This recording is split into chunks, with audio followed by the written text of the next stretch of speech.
रहमतुल्लाहि व बरकातुहू।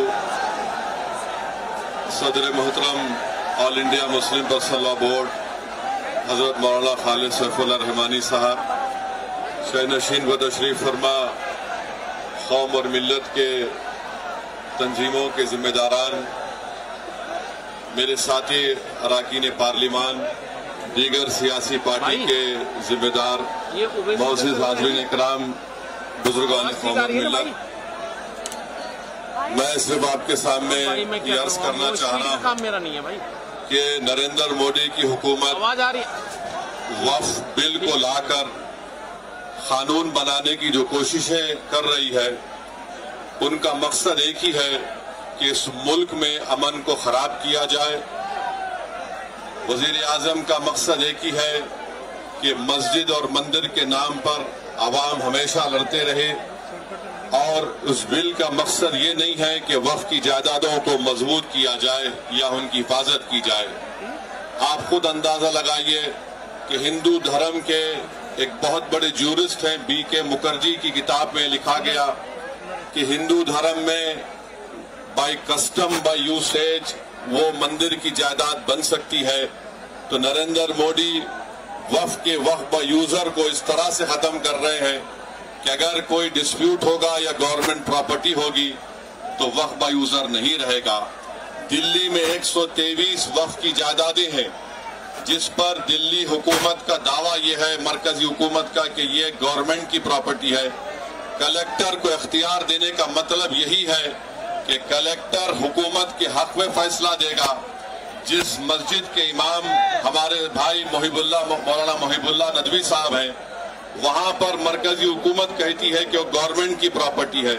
अगर कल खुदा ना खास्ता ये कानून बनेगा तो कोई भी जाकर मरकजी हुकूमत की तरफ से, दिल्ली सरकार की तरफ से वहां पर एक नोटिस लगा देगा कि ये वक्फ की प्रॉपर्टी नहीं है।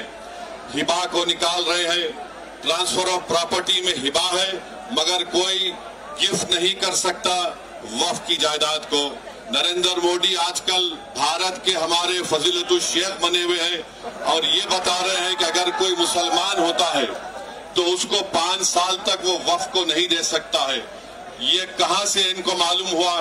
कौन से फिक़्ह ये की किताब में लिखा गया? तो इनका मकसद एक ही है कि भारत के मुसलमानों से उनकी सियासी और मजहबी शनाख्त को छीन लिया जाए। मैं आपको बता रहा हूं कि इस बिल का मकसद मुसलमानों से मस्जिदों को छीनना, दरगाहों को छीनना, कब्रस्तानों को छीनना, इवैक्यू प्रॉपर्टीज को छीन लेना, ये मकसद नरेंद्र मोदी की हुकूमत का है।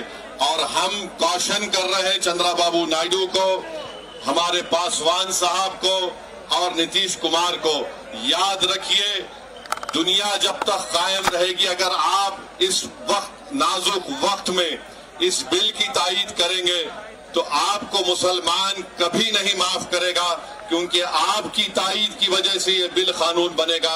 इसलिए हम उनसे भी कह रहे हैं कि आप इस गैर अनकॉन्स्टिट्यूशनल बिल की तायीद मत करिए।